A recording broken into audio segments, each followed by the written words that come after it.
and this poem is titled Gravediggers.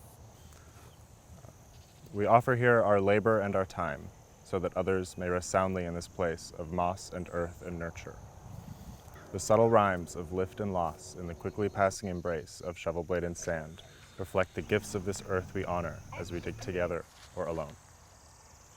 Beetles, grasses, trees, and rain, and spindrift blossoms, flesh and spirit pass quickly along the spinning paths all bodies follow in the arc of time.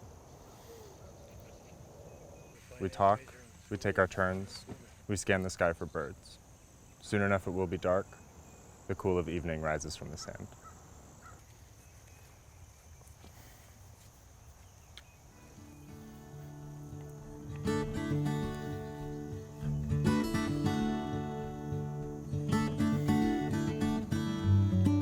This is actually the earliest I will ever get up for an activity, is to come out here. I usually don't start work until around 10 o'clock, so I usually get up slightly after 8, and it's like a 40-minute drive for me to get out here, so I have to get up at 7, so it's the earliest my day starts to do a dig.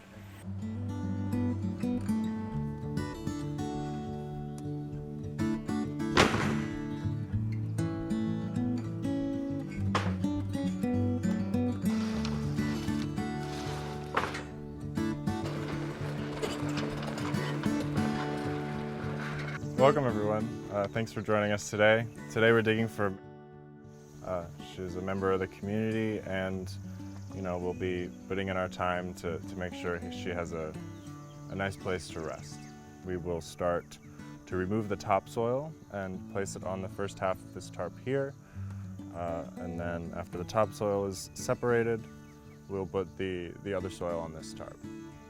The reason we separate the topsoil is to protect the seed bank that exists within that top organic layer, so that when we put everything back on the grave, it can easily grow back. My name is Donna Mueller, and I have been volunteering since October of last year. Pete, Rude, and I don't know, 4 years maybe? You'll have to ask the administration. 3 years, 4.5, I don't know. I don't keep count, I should. Reese Allison, and I've been digging here for about 3 years, I think. I'm Robert Hutchinson, most people know me as Hutch, and I was one of the co-founders of Prairie Creek Cemetery. My name is Mara, and I've been volunteering since, I believe, October of last year. And this, I think, is my 18th dig. I've been here almost every week since I started. One of my friends, Sterling, volunteered here. My neighbor has been volunteering for like 3 years. And I came down here from Canada to go to the Sequential Artists Workshop, which is a comic school, and I met someone there who was a volunteer and was like, hey, I want to come. Let's be friends, and let me come and dig a grave. You know, when you tell people that you're a grave digger, they're going, what? And then you start explaining, what you're doing, where it is, why you're doing it. Being a grave digger and having that on your CV or on your business card or on my Facebook profile, it's like, really, a grave digger? But I tell everybody who comes out here, put that at the top of your resume and you'll get a call back every time. Well, when I tell my friends back in Canada, they're like, first of all, what the hell, that's a thing? Like, what? And then second of all, that makes a lot of sense for you. Like, of course you're doing that. I don't go through downtown saying, hey everybody, I dig graves. Usually I just say, hey, I'm gonna go dig, and sometimes they'll be like, what are you digging? Like a grave, and I'll be like, oh, I'm sorry. Like, usually they think it's somebody I know or am related to, and then I say that I'm a volunteer.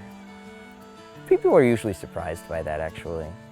Some people react, oh, that's awesome, tell me more. And other people go, oh, that's just creepy.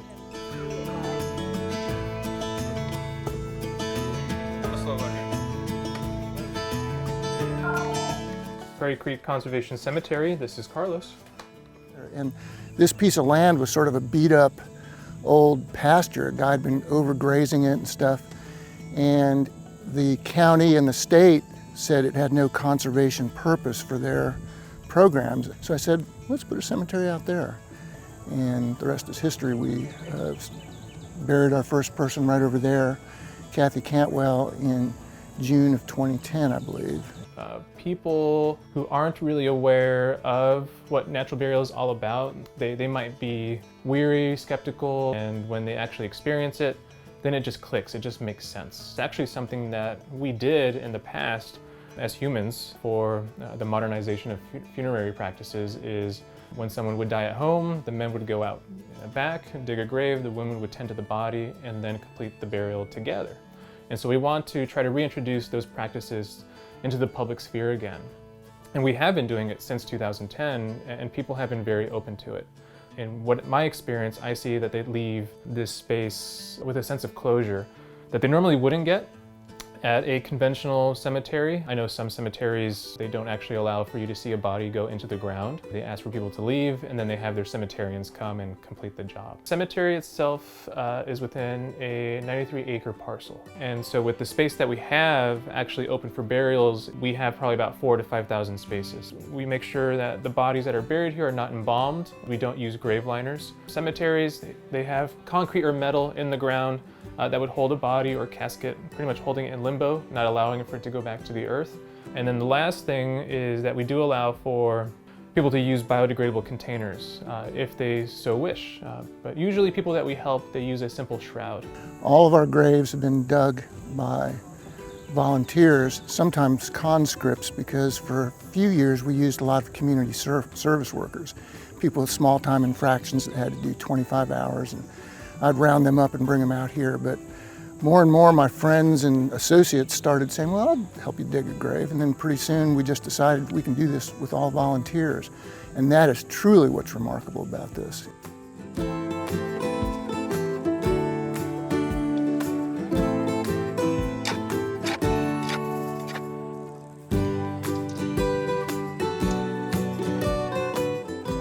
My favorite part about being a grave digger is actually just being around the people. I love hearing everybody's stories, all of the other volunteers. I feel like, just everyone comes from a different background and has a lot of interesting stuff to say. Everybody here, they're so different. And it's just wonderful to meet new and different people. It's a unique experience, and you see we've got multi-generational folks. Typically, we'll have somebody in their 20s and somebody in their 80s, and a couple scattered in between on just about every burial. That's all I do. My whole life is volunteering. When you're 83, you don't go around trying to make money or do anything, you volunteer. That's the way it is. And about a month ago, my husband started coming. I get new volunteers to come, so I've gotten about 4. And I have 2 more children to rein in. We've got such a robust crew of folks, and I'm getting old, so that I'm not needed quite as much. But one thing we share is what we're doing right here today. A lot of people really don't know how to even think about death, and they fear it, and I would include myself. And I'm pretty sure that grave diggers all over the world, and I've seen them in Africa and Europe and South America, are all pretty much the same. There's a certain gallows humor about digging a grave, even if it's for a friend, that kind of binds us together. And it's real work, and you see the beginning, you see the end, and you're done. So it's a good thing. And just so you know, there's my dad's grave, my son's grave, his half-brother's grave, my favorite dog's grave.